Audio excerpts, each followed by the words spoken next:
The Arizona sun was a blade. It sliced through the canvas roof of the stagecoach, laying a strip of white-hot light across Charlotte Hale's dusty traveling dress. For 3 days, that light and the unceasing wind had been her companions, flaying the green memory of the East from her mind and replacing it with a world of red dust, red rock, red mountains that bled into a pale, unforgiving sky. The dust coated her worn leather boots, a fine grit that worked its way into the seams.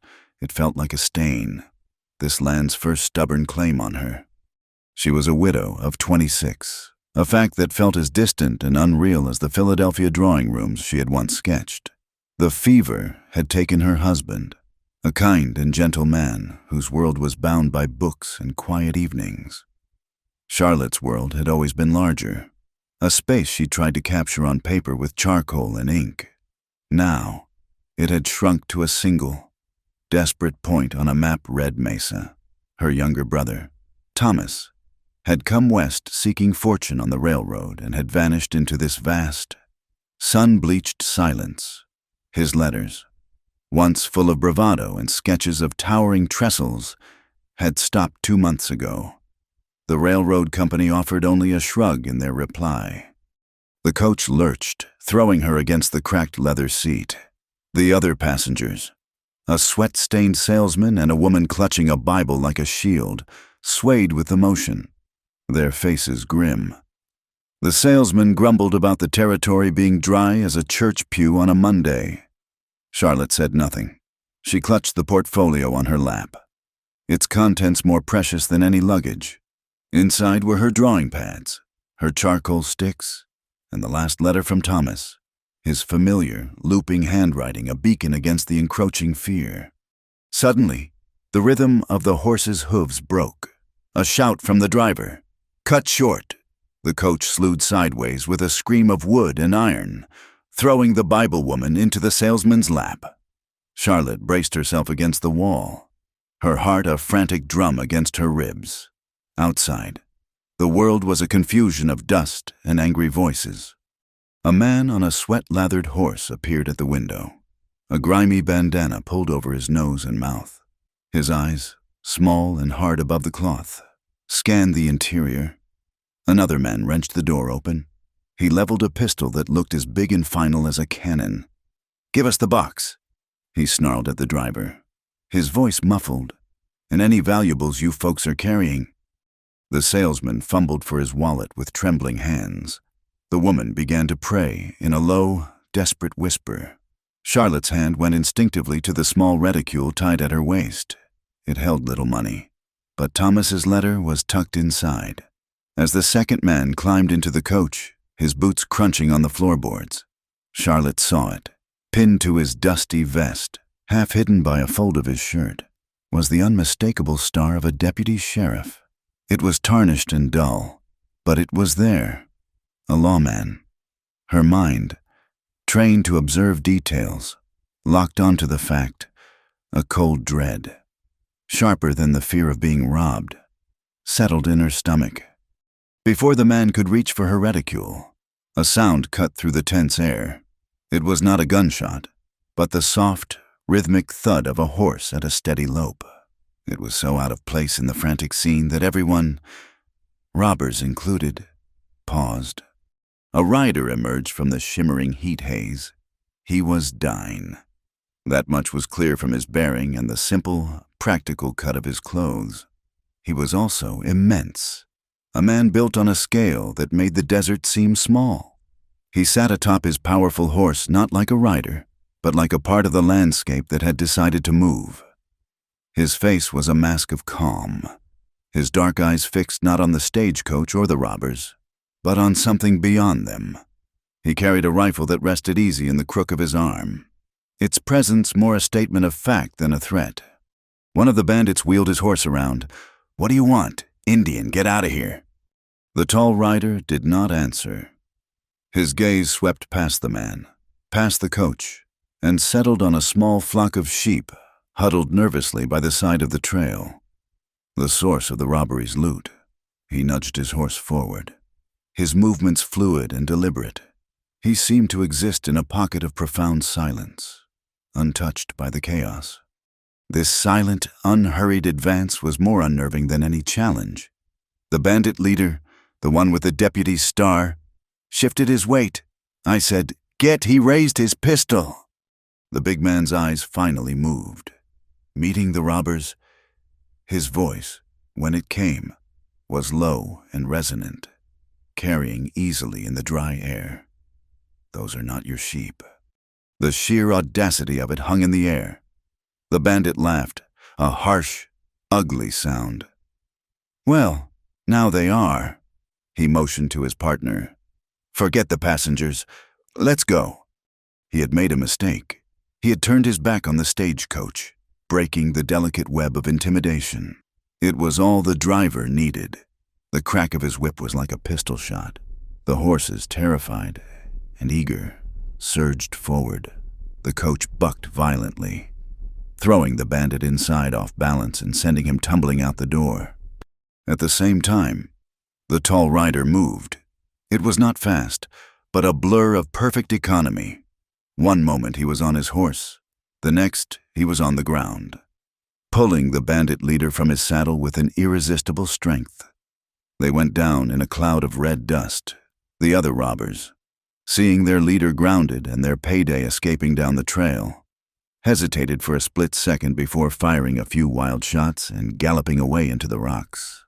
The stagecoach driver did not stop. He whipped the horses into a frenzy, not caring for the trail, only for distance. Charlotte looked back through the rear window. The dust was settling. The tall Navajo man stood over the groaning, would-be robber. He was not looking at the man he had just defeated. He was looking at the sheep. He calmly walked over to them and, with a soft call, began to herd them back the way they had come. He had not come to save the stagecoach. He had not come to rescue a damsel in distress. He had come for his sheep. The robbery was simply an obstacle he had brushed aside.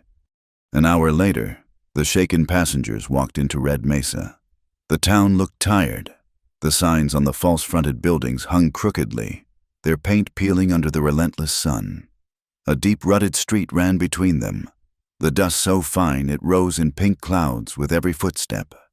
In the center of the main square, a stone well stood as a monument to thirst.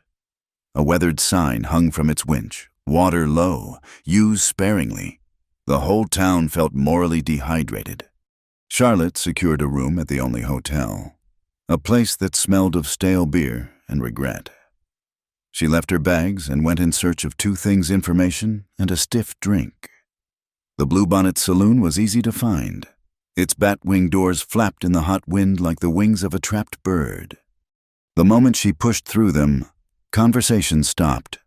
A woman, alone, was an oddity. A woman with a straight back and a clear, direct gaze was a disruption. She ignored the stares and walked to the bar. A glass of whiskey. She told the bartender, a man with a stained apron and weary eyes. As he poured the amber liquid, the door swung open again. The saloon fell into a different kind of silence. It was the tall Navajo man. He moved with the same unhurried grace she had seen earlier, his presence seeming to suck the air out of the room. He walked to the far end of the bar, leaving a respectful distance, and stood waiting. The silence stretched, tight and thin. Men looked at their glasses, at the floor, anywhere but at him. The bartender finished pouring Charlotte's drink, pushed it toward her, and then pointedly turned his back to wipe down a clean section of the bar. He did not acknowledge the other man. After a full minute, the man spoke, his voice the same low rumble she remembered. "Water." The bartender did not turn. "No Indian served here?" he mumbled into his rag. The words dropped into the silence like stones in a dry well. Charlotte felt a hot flare of indignation. She had been raised to believe that decency was not a currency to be spent on some and withheld from others. She picked up her glass and walked down the bar, placing it next to the tall man's hand. She looked at the bartender's rigid back. "What about the man who pays his way?" she asked, her voice clear and steady. The bartender flinched. He turned slowly. his face a mixture of surprise and resentment. A few nervous chuckles broke out in the room, quickly suppressed. The tension was as thick as mud. The tall man looked at her. For the first time, she saw his eyes up close. They were dark and deep, and they held a history of sorrows she could not begin to guess. There was no gratitude in them, only a quiet, searching appraisal. He gave a barely perceptible nod, not to her, but to the bartender. The bartender shot a venomous glare at Charlotte before grudgingly filling a glass with water and sliding it down the bar. The man drank it in 2 long swallows, placed a coin on the wet wood, and turned. Without another look at her or anyone else, he walked out. The saloon door swung shut behind him, and the room exhaled. Charlotte returned to her drink, the gazes of the other patrons now tinged with a hostile curiosity. She felt a presence beside her. A man in an expensive but dusty suit smiled, his teeth too white for this town. "Silas Creed," he said, extending a hand. "I own the mining interests here, and you are a woman who is not afraid to speak her mind. A rarity." He introduced his companions, the hulking Sheriff Pike, whose cold eyes missed nothing, and the nervous, sweating banker Lyle, who looked like a man perpetually afraid of his own shadow. Creed's questions were casual, but his eyes were sharp. He wanted to know her business in Red Mesa.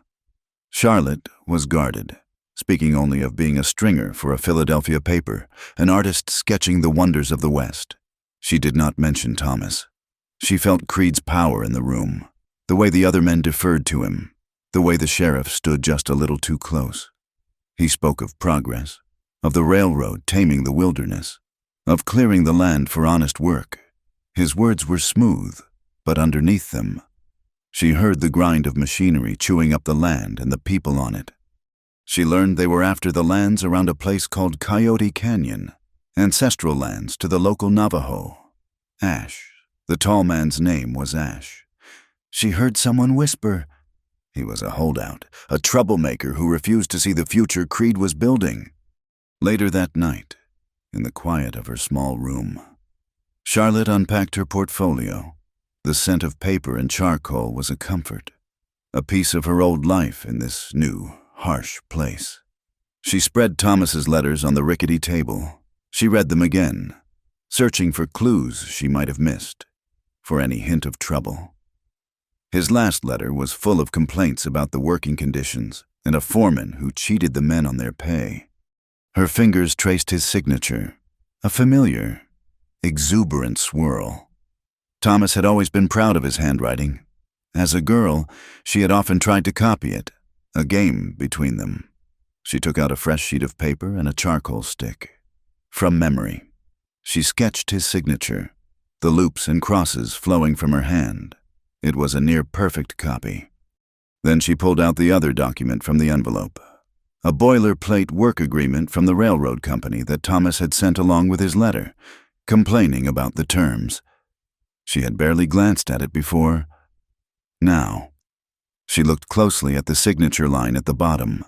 Thomas Hale. It was his name, but it was not his hand. It was stiff, cramped, the loops too tight, the final flourish hesitant. It was a forgery, a clumsy one. At that, she held her own sketch next to it. The difference was stark. Someone had signed his name to this contract, but why? A cold knot formed in her stomach. This was not just a case of a boy gone quiet. This was something more sinister. The missing letters, the deputy's badge on a roadside bandit, the powerful man squeezing a whole territory for its wealth. And now this, a forged signature on a worker's contract. It was a small thing, a detail. But in her line of work, she knew the truth was always built from small details. Her map, the one she carried in her head, the one that was supposed to lead to her brother, had just grown darker, its paths more treacherous. Red Mesa was not just holding her brother. It was hiding a lie. The morning found Charlotte walking away from the dusty pretense of Red Mesa's main street. She followed a faint track that led toward the towering mesas, the silence broken only by the crunch of her boots and the cry of a distant hawk. She had asked the hotel clerk where a man like Ash might be found, and the man had just shrugged and pointed vaguely toward the horizon, as if to say he was part of the wilderness itself. She found him near a small, well-tended plot of corn and squash, nestled in a crease of the red earth. He was mending a corral fence, his powerful back to her as he worked. He moved with a quiet efficiency that wasted no motion. He had to have heard her approach, but he gave no sign, continuing to twist a length of wire until it was secure. "I need a guide," Charlotte said, stopping a respectful distance away. He finished his task before turning to face her. His expression was unreadable, his dark eyes taking in her dusty but determined figure. "The desert is not a place for Eastern ladies." "I am not asking for a tour.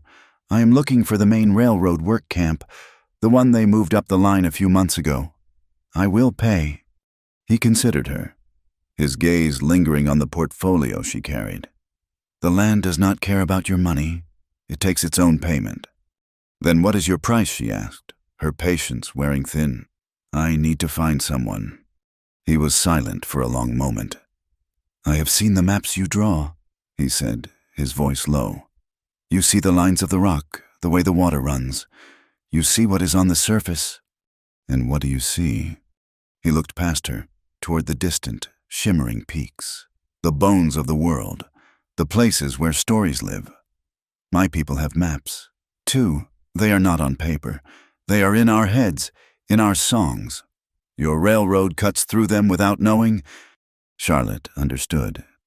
This was not about money. It was about knowledge. "The railroad company's maps are in my portfolio, official surveys. You can look at them." His eyes met hers, and a silent transaction passed between them. A trade of maps, one of ink and paper, the other of memory and spirit. "I will take you to the camp," he said finally. They walked side by side. A conspicuous pair. The townspeople watched from doorways and windows, their whispers following them like a trail of dust. A crudely painted sign on the side of the general store read, "No dogs, no Indians, no Chinese." Charlotte felt a familiar anger rise, but she pushed it down. Ash seemed not to notice, his gaze fixed forward, his stride long and even.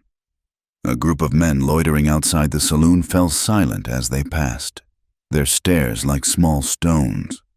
"They seem to enjoy our company," Charlotte murmured, a dry edge to her voice. Ash did not look at them. "They are rocks in the stream," he said. "The water goes around them." "Or it wears them down," she countered softly. He glanced at her, a flicker of something, perhaps surprise, in his eyes when they were clear of the town. The silence between them was less a void and more a space to be filled with the vastness of the land. Charlotte watched him, trying to sketch him in her mind. He was a man who belonged to this place, his quiet strength a reflection of the enduring rock around them. She found herself wondering about the history he carried, the weight of the past that she had heard hinted at in town, something called the Long Walk. It sounded like a burden. She knew something of burdens. The fear for Thomas was a constant, physical weight in her chest, a cold echo of the grief she had felt when her husband died. She could not, would not, go through that again. The work camp was a scar on the landscape, a chaotic collection of ragged tents and crude wooden shanties huddled in the shadow of a half-built trestle bridge. The air was thick with the smell of sweat, unwashed bodies, and despair. Men with gaunt faces and hollow eyes paused in their work to watch them, their expressions a mixture of suspicion and apathy. Ash moved through the camp with a predatory stillness, his eyes scanning everything, missing nothing. He was looking for signs of his people's stolen lands, while she was looking for a ghost. They learned little. The men who remembered Thomas Hale described a quiet, bookish young man who kept to himself. He had spoken out once or twice about the foremen shorting their pay, but he was not a troublemaker. He had just stopped showing up for work one day. The foreman claimed he had run off, like so many others who could not handle the hard life. The foreman, A burly man with a mean little smile stonewalled Charlotte's questions, his eyes telling her he knew more than he was saying. As darkness fell, a cold wind swept down from the high country. The camp huddled around small, sputtering fires. The lonely, mournful whistle of a distant train echoed through the canyon, sounding like a great beast in pain. From their vantage point on a ridge overlooking the camp, Charlotte and Ash watched the pinpricks of light below. "Something is wrong," Ash said, his voice a low murmur. "They are too quiet, too watchful." Before Charlotte could ask what he meant, a flicker of orange light blossomed near the center of the camp. It grew with terrifying speed, greedily consuming one of the larger wooden structures. Shouts erupted. Figures ran in silhouette against the growing inferno. "The records office?" Charlotte breathed, her heart seizing. They scrambled down the rocky slope. The fire was a roaring monster now, casting a wild, dancing light on the chaos of the camp. But the light was not just orange. Plumes of unnatural green flame shot through the blaze, twisting into the night sky like angry spirits. "The ore ledgers," Ash said, his face grim in the eerie light. "Silver and zinc from Creed's mines. They are burning the proof." While Ash pulled a dazed worker out of the path of a collapsing wall, Charlotte's eyes were fixed on the burning building. All her instincts, all her desperation, screamed at her that whatever answers she sought were turning to ash inside that office. She saw a side window, its glass shattered by the heat. It was a mad impulse, born of fear and a stubborn refusal to be beaten. She ran, ignoring Ash's sharp call of her name. She covered her face with her sleeve, took a deep breath of smoky air, and scrambled through the window. The heat was a physical blow, sucking the air from her lungs. Inside, the world was a roaring, blinding hell of flame and smoke.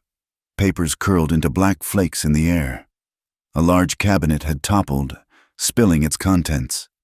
She saw a thick leather-bound book, its edges smoldering but its bulk mostly intact.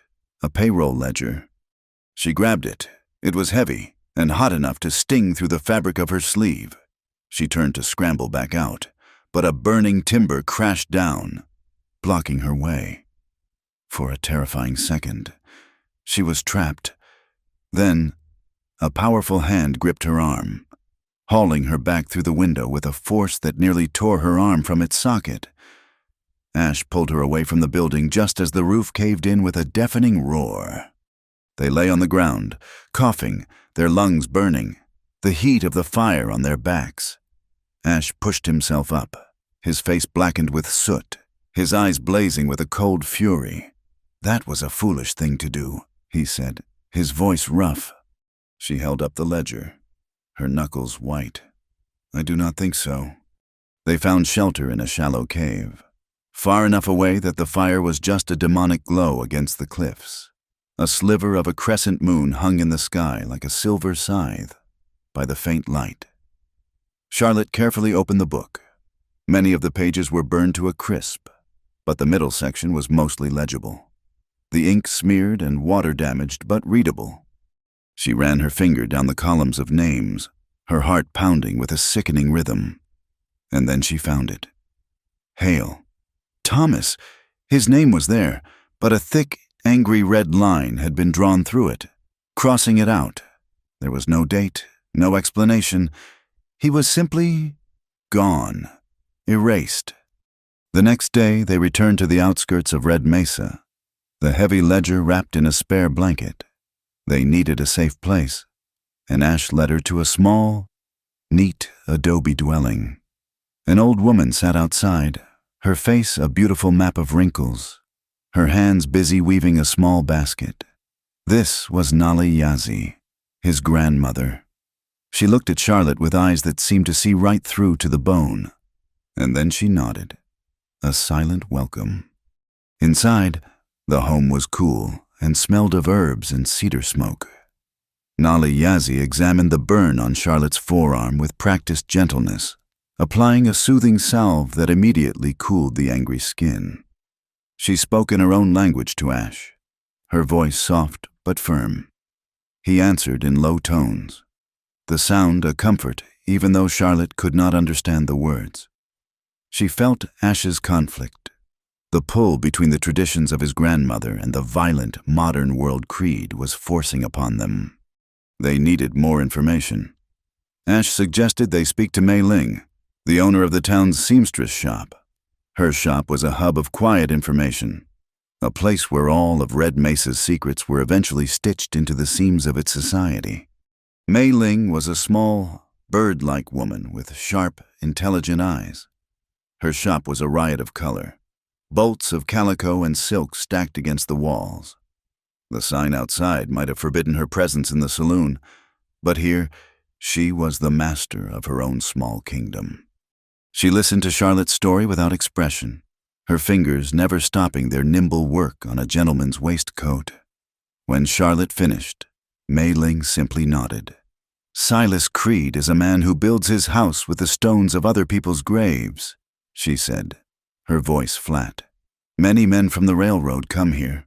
They say little, but their clothes tell stories, mended tears from fights, pockets heavy with company scrip. Not real money.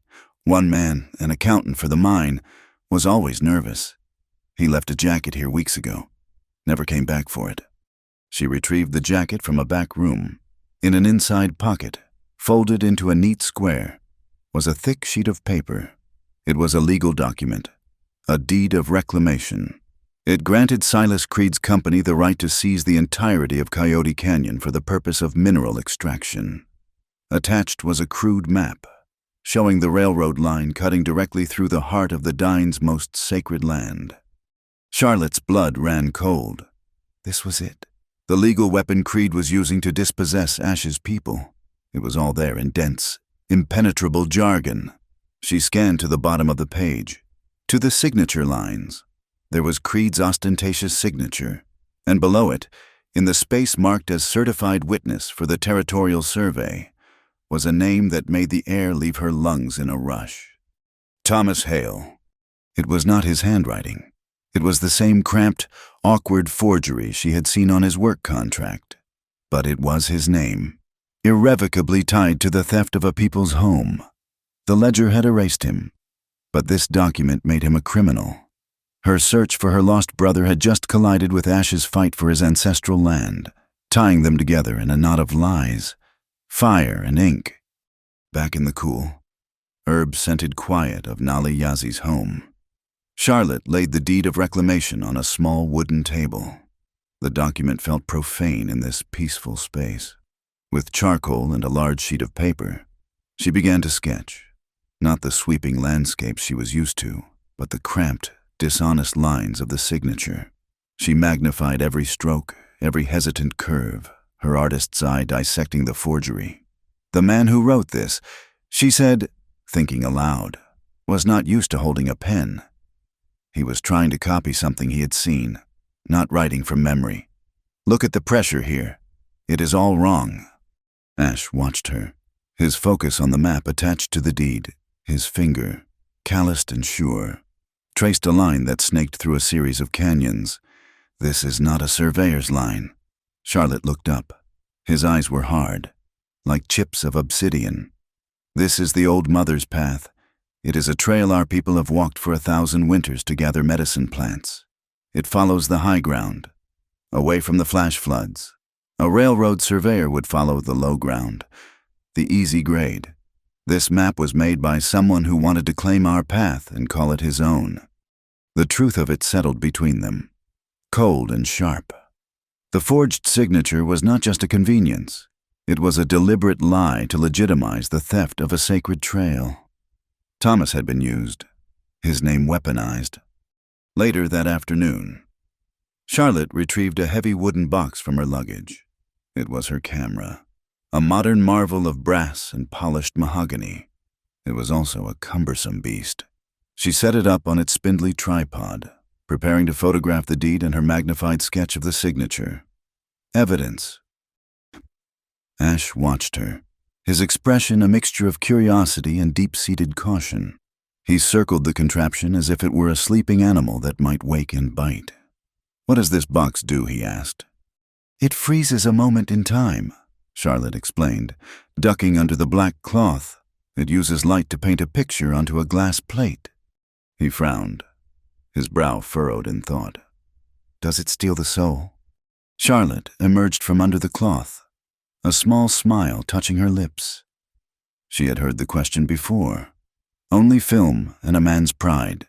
She said. He did not smile back, but the hard line of his jaw softened a fraction. He stood perfectly still as she captured the images, his quiet presence a stark contrast to the noisy, mechanical click of the shutter. The camera, she thought, was a tool for truth. It captured what was there, without opinion or prejudice, a frozen fact. Their work was interrupted by a young boy, breathless from running. He was Kid Jonah, a wiry 12-year-old who ran messages and delivered telegrams. He had a message for Ash from a cousin who worked near the mines. Silas Creed was holding a meeting at the Bluebonnet Saloon. All his important men were there. Jonah, delivering a message to the bartender, had lingered outside, his ears open. They're talking about Coyote Canyon, the boy whispered, his eyes wide. Mr. Creed said the silver vein runs right under it. He said it was time to clear out the squatters so progress could march on. Then Sheriff Pike. He stood up and said he would make sure the peace was kept, no matter what it took. The threat was no longer a shadow. It was a voice, speaking in a crowded room, planning their destruction. Ash's face became a stony mask. Charlotte felt a cold dread. They had a forged document and a photograph of it. But what was that against a man who had the law in his pocket and progress as his excuse? When she returned to her hotel room that evening, the dread turned to ice. The door was splintered, hanging crookedly on one hinge. Inside, the room was destroyed. Her clothes were torn from her valise and thrown across the floor. Her drawing pads were ripped. Charcoal sketches of mesas and canyons smeared into meaningless black smudges. The mattress was slashed open, its stuffing pulled out in great handfuls. They had been looking for something, and they had found it. The burned payroll ledger was gone. She stood in the wreckage, a tremor running through her. This was a violation, a physical assault on her small, private world. They were not just fighting a legal battle. They were fighting animals. Ash appeared in the doorway behind her.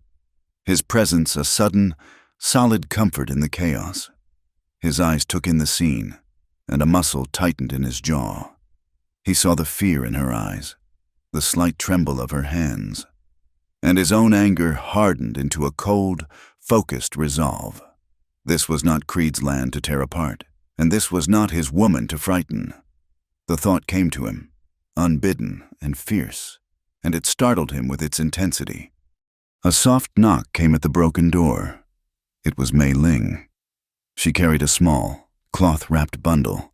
I heard the commotion, she said, her sharp eyes missing nothing. Her gaze fell upon the wreckage, and she clicked her tongue in disapproval. Men with loud voices often have very small reasons. She observed. She held out the bundle to Charlotte, the accountant who forgot his jacket. He also forgot these. Charlotte unwrapped the cloth. Inside was a pair of spectacles. One lens cracked.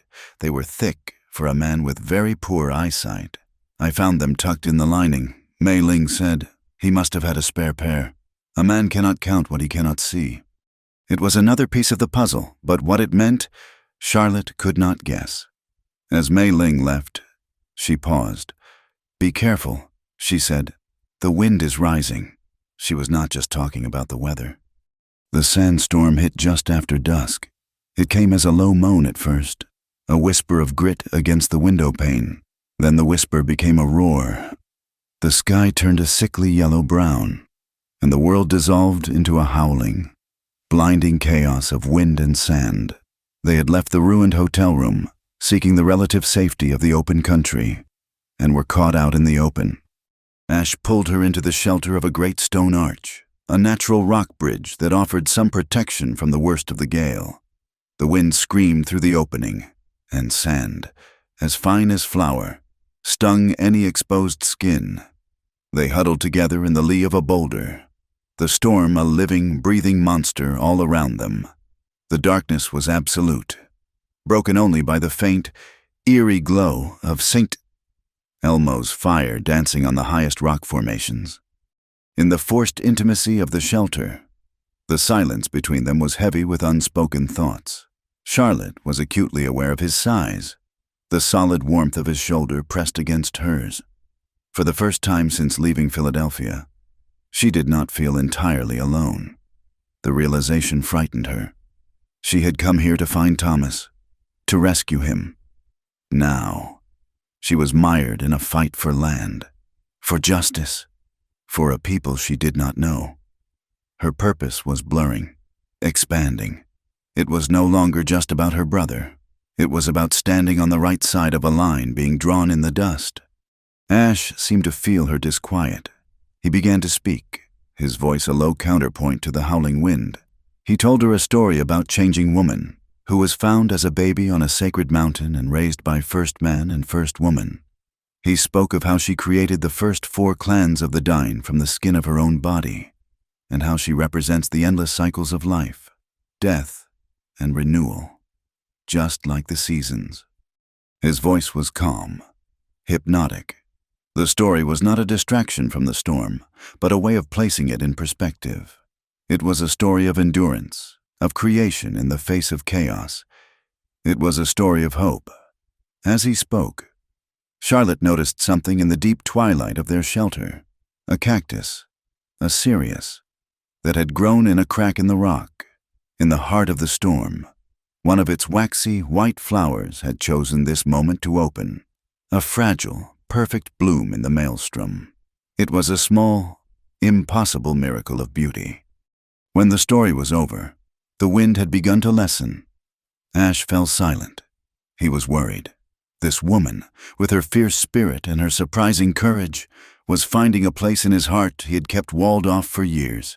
He had a duty to his people, a promise to his ancestors to protect this land. A distraction, a feeling, could be a fatal weakness. It could make him hesitate at the wrong moment. Love, in this hard country, was a luxury he could not afford. The storm passed as quickly as it had come, leaving behind a world scoured clean and a sky full of brilliant, cold stars. They walked back toward the town under that vast canopy, the air fresh and sharp. The night-blooming flower was already beginning to wilt, its brief, defiant beauty a memory. They learned the next day that Creed was hosting a gala, a celebration for his new investors, a grand affair to be held at his newly built mansion on the edge of town. There would be music, dancing, and important men from all over the territory. And in that house, somewhere secure, would be a safe. And in that safe, Charlotte was certain, would be the original deed of reclamation, the ore ledgers from the mine, and perhaps, just perhaps, some clue as to what had really happened to Thomas Hale. She looked at Ash, the starlight still seeming to cling to his dark hair. We cannot fight him with whispers and broken pieces of evidence. We need the originals. He knew what she was thinking. He saw the spark of a wild, dangerous idea in her eyes. It is a fortress, he said. And we, she replied, a determined glint in her eye, are looking for a way to open the gates. The decision was made. They would not wait for Creed to make the next move. They would go into the heart of his power and take back the truth he had stolen. The dress was the color of a twilight sky, a deep violet silk that Mei Ling had kept stored in a cedar chest, a relic from a wealthy rancher's wife who had ordered it from back east and then lost her husband to a rattlesnake before she could wear it. It was beautiful, elegant, and impossibly constricting. Charlotte stood in the back room of the seamstress shop, the single lamp casting long shadows as she struggled with the laces of the corset beneath. It was a cage of whalebone and unforgiving fabric, cinching her ribs, pushing the air from her lungs. It felt like a betrayal of the freedom this raw, open country seemed to promise. I cannot breathe, she said, her voice a strained whisper. This is not armor, it is a trap. Ash stood near the doorway, a silent, looming presence. He had been watching her prepare, his expression unreadable. He wore a dark, ill-fitting suit, also provided by Mei Ling, that made his powerful shoulders seem even broader. He looked profoundly uncomfortable, a mountain forced into the shape of a box. He stepped forward into the lamplight. "Turn around," he said, his voice quiet. She hesitated for a fraction of a second before turning her back to him. The gesture was one of pure trust, an offering of vulnerability that hung in the still, warm air between them. She felt his presence behind her, the heat of his body close but not touching. She heard the soft sound of his breath, his large hands, surprisingly gentle, found the knot of the laces at the small of her back. His fingers were deft and sure, but she could feel a slight tremor in them as they worked at the tight knot. He was as unnerved by this strange intimacy as she was. He did not speak. The only sounds were the whisper of the silk as he loosened the ties, the sigh of the laces pulling free from the eyelets, and the deep, shuddering breath Charlotte took as her ribs were freed. The relief was so profound it was almost dizzying. She could feel the air fill her lungs completely, a simple luxury she had not realized she had been denied. She turned to face him, a faint, wry smile on her lips. Her eyes, dark and luminous in the lamplight, held a challenge. "Tame me if you dare," she whispered, the words both a jest and a genuine dare. A flicker of warmth entered his eyes, a brief glimpse of the man behind the stoic warrior. His own smile was a rare, fleeting thing, barely touching the corners of his mouth. "I do not tame wild," he said, his voice a low rumble. "Just right alongside." The moment stretched, a fragile, unspoken understanding passing between them. He had not tried to possess her spirit, only to ease its bindings. The foundation of their alliance shifted, settling into something deeper, more personal. Creed's mansion was a monument to arrogance. It stood on a hill overlooking Red Mesa, its windows blazing with light, spilling the sounds of laughter and a string quartet out into the vast, silent darkness of the desert. They arrived in a borrowed buckboard, presenting themselves at the grand entrance as Mr. Ash and Miss Hale, a wealthy landowner and her associate, a man of the country who advised her on acquisitions. The lie was audacious, a direct challenge to the unspoken rules of this society. They were a spectacle, Charlotte in her twilight gown and Ash in his straining suit, his dark, braided hair a stark contrast to the slicked-down heads of the other men. They wore simple domino masks, but the masks felt less like a disguise and more like a statement about the two-faced nature of everyone else in the room. Inside, the air was thick with perfume, cigar smoke, and the cloying scent of money.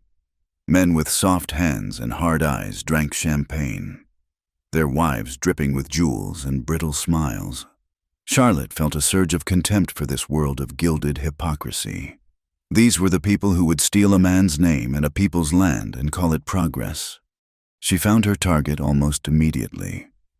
Banker Lyle was sweating in his formal wear, his eyes darting nervously around the room. She cornered him near the buffet, her smile as bright and false as the gas lamps. She spoke of land speculation, of investment opportunities, peppering her talk with figures and legal terms she had gleaned from Thomas's letters. Lyle grew paler with every word, fumbling with his champagne glass, utterly captivated by this beautiful, alarmingly intelligent woman. From across the room, Ash watched her performance. He saw the way she held Lyle's attention, a hummingbird mesmerizing a snake. Under the cover of her distraction, he slipped away from the crowded ballroom. He moved with a silent, fluid grace that was entirely out of place on the polished marble floors. He found Creed's study without difficulty. It was a room dedicated to power, paneled in dark wood and smelling of leather and old brandy. A massive desk stood before a window that looked out over the conquered territory, and on the wall, behind a heavy portrait of a stern-faced ancestor, was the safe. He had expected a challenge, a complex lock, But Creed's arrogance was his weakness. Tucked behind a leather-bound volume of Julius Caesar on the desk was a small, ornate key. Ash worked quickly. The safe opened with a well-oiled click. Inside were stacks of documents, mining assays, and neatly bundled stacks of cash. He ignored them. His eyes scanned for the deed. He found it, along with a thick ledger whose cover was still faintly singed at the edges, the ore ledger from the mine fire. But tucked beneath it was a single, folded sheet of paper. It was a letter. He opened it carefully. The handwriting was Thomas Hale's. Ash recognized it instantly from the copies Charlotte had made. The letter was addressed to her. It was frantic, desperate. Thomas wrote that he had discovered Creed was using forged documents and false ore reports to cheat investors and seize land. He wrote of men who had questioned the foreman and then disappeared. He was afraid. He was going to run, to get to the territorial capital in Prescott and expose everything. The letter ended abruptly. And then Ash saw it, at the bottom of the page. A dark, reddish-brown smear. It was blood, a bloody fingerprint, and next to it, scrawled with the last of his strength, were 3 words. Coyote. Shaft 3. Pike had him. He had been caught. A sound in the hallway. A footstep. Ash gathered the letter and the deed. Leaving everything else, he closed the safe, replaced the key, and slipped behind a heavy velvet curtain just as the door opened. Sheriff Pike entered, his cold eyes scanning the room. He walked to the desk, seemed satisfied that everything was in its place, and left, closing the door behind him. Ash did not wait. He opened the window and slipped out into the cool night air. He moved along the side of the house, staying in the shadows. He heard a sudden, chaotic jangling from the front of the mansion where the horses were tied. It was a cacophony of dozens of tiny bells, the kind used to track horses in open country. It was Kid Jonah, creating their diversion. Shouts and curses erupted from the front of the house as men ran to calm the spooked animals. In the confusion, Ash found Charlotte near the veranda. He showed her the letter. Her hand flew to her mouth, her eyes wide with horror and a dawning, terrible understanding. Shaft 3. "We have to go," he said, his voice urgent. They could not go out the front. They ran around to the back of the mansion, toward the kitchens. The chaos had spread. Servants ran back and forth, alerted by the noise, as they pushed through the swinging doors into the hot, frantic kitchen. A cook, startled by their sudden appearance, dropped a heavy skillet onto the cast-iron stove. A shower of sparks erupted, igniting a grease-spattered dishcloth hanging nearby. Flames leaped up the wall with a hungry roar. There was no time. Ash grabbed Charlotte's hand and pulled her out a back door. They were on a steep slope that led down from the mansion's hill. Below them, a service track ran alongside a line of waiting coal wagons. Without hesitating, Ash wrapped his arms around her, pulling her tight against his chest. "Roll," he commanded. They fell together, a tangle of fine silk and borrowed wool, tumbling down the grassy slope. They landed with a soft thud in the thick, black dust of an open coal wagon. For a moment, they lay there, breathless, hearts hammering, the shouts and the growing glow of the fire behind them. Ash looked down at her, her masked face smudged with coal dust, her violet dress ruined. A slow grin spread across his face. "Will you be writing about this in your reports back east?" he asked, his voice laced with breathless humor. Charlotte looked up at him, at the dark, rugged planes of his face so close to hers, and she laughed, a sound of pure, unadulterated relief. "Only if we live to see the morning." By dawn, they were fugitives. They had found refuge in Nali Yazi's quiet home, the smell of cedar once again a balm to their frayed nerves. Kid Jonah brought them the news. Creed's mansion had not burned down, but the fire had caused enough damage and chaos to enrage him. Wanted posters were being nailed up all over Red Mesa.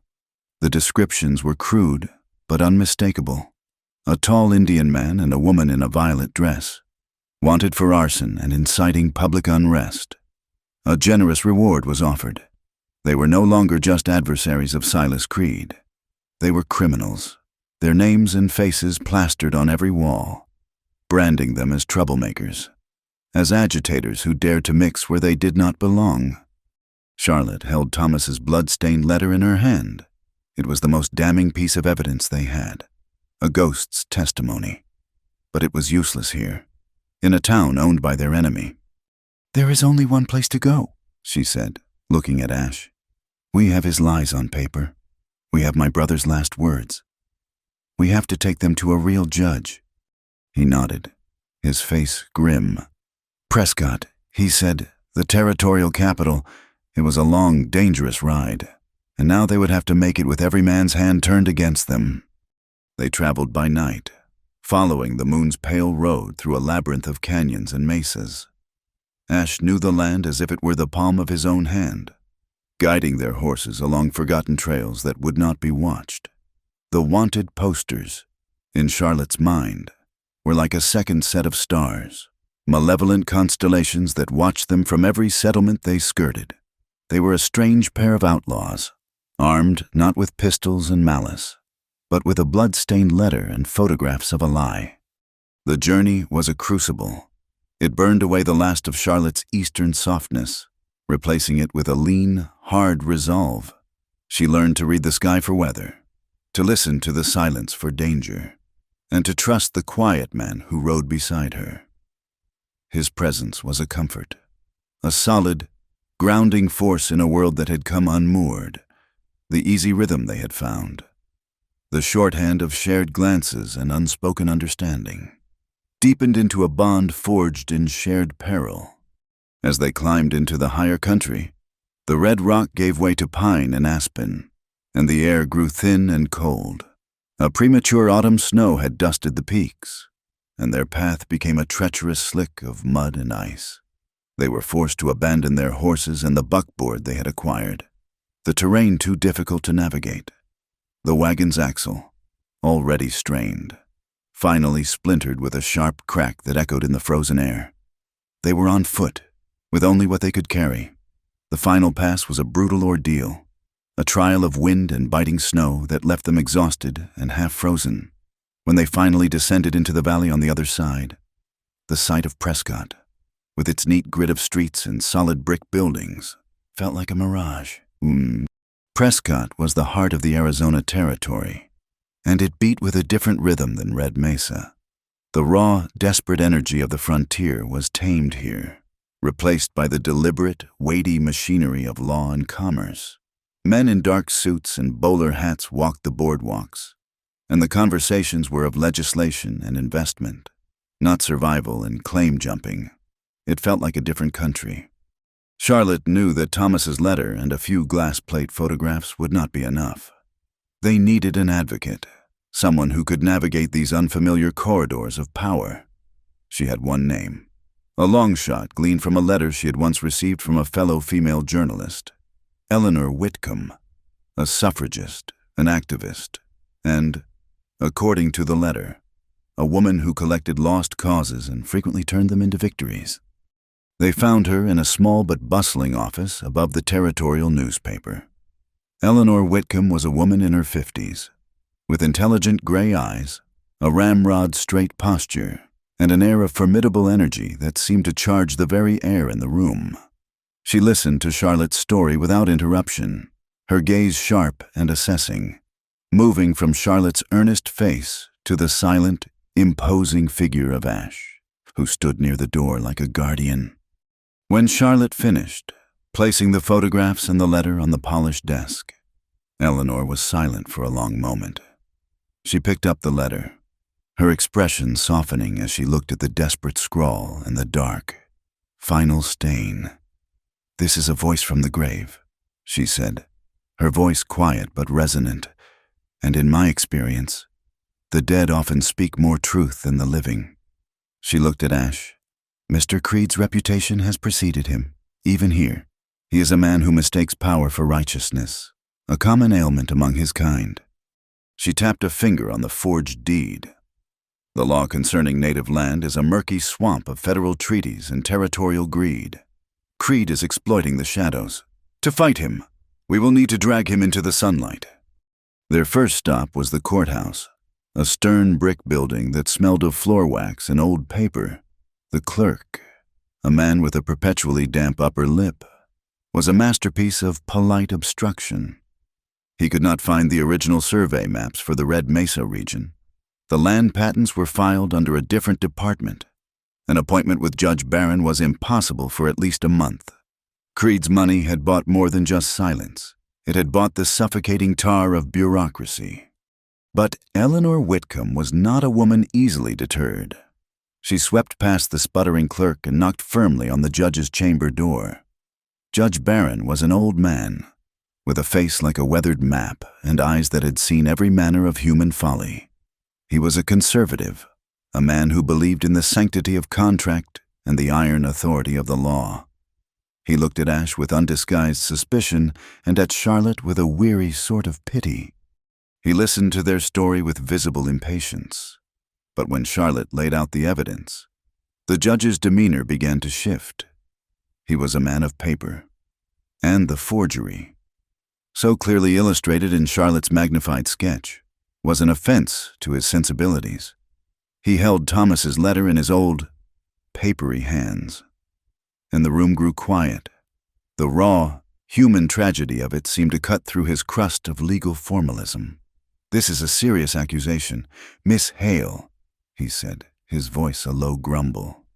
"It is murder," Charlotte replied, her own voice steady despite the tremor she felt inside.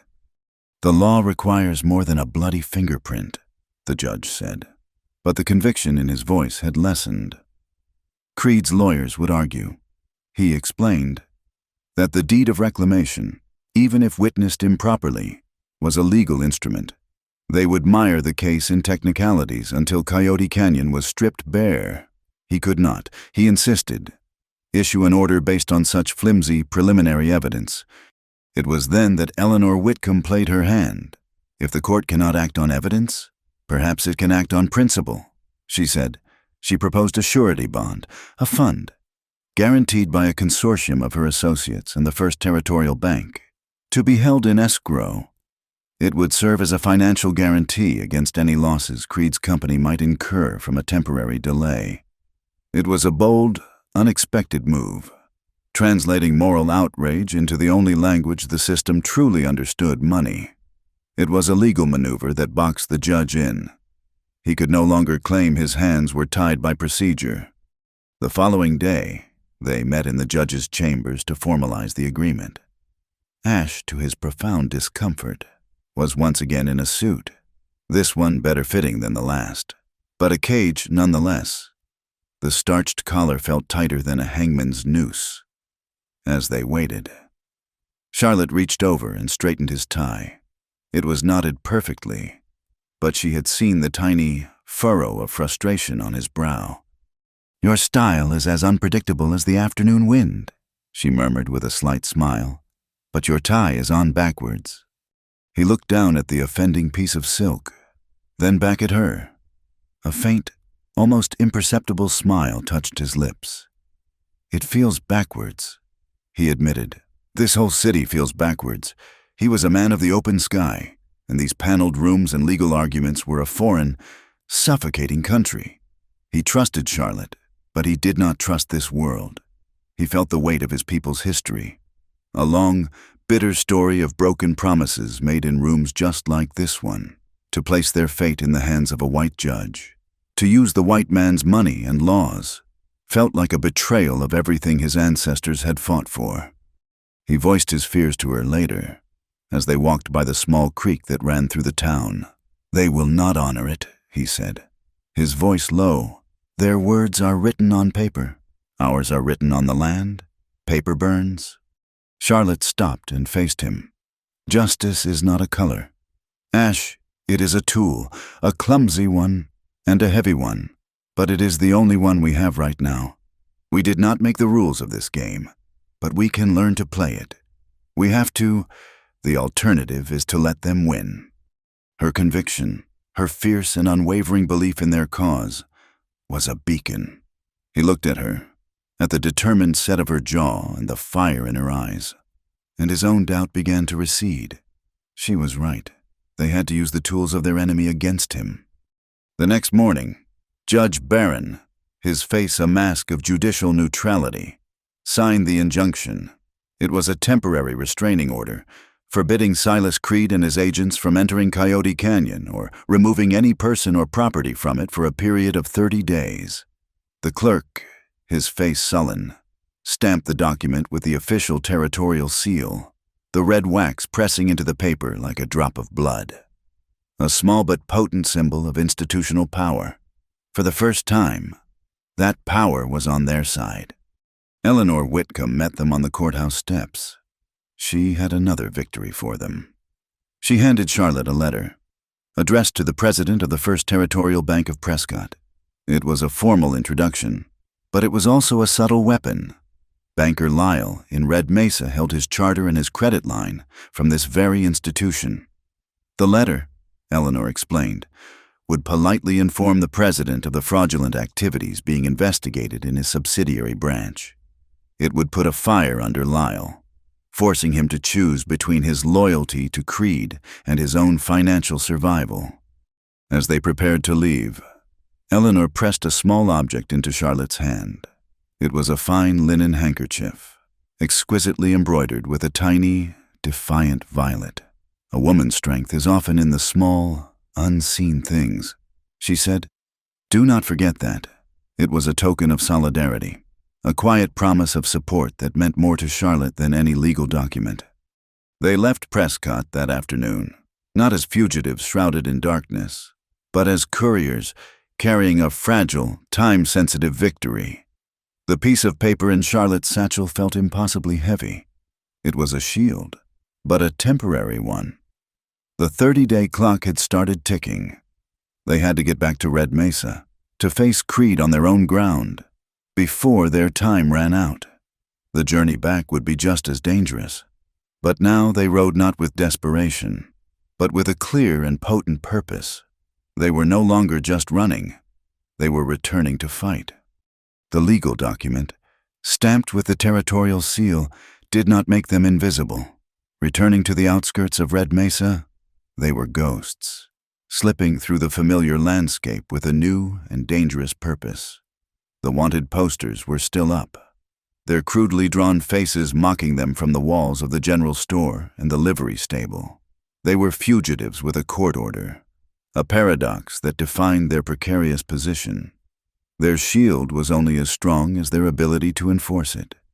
And in a town run by Silas Creed, it was little more than a piece of paper.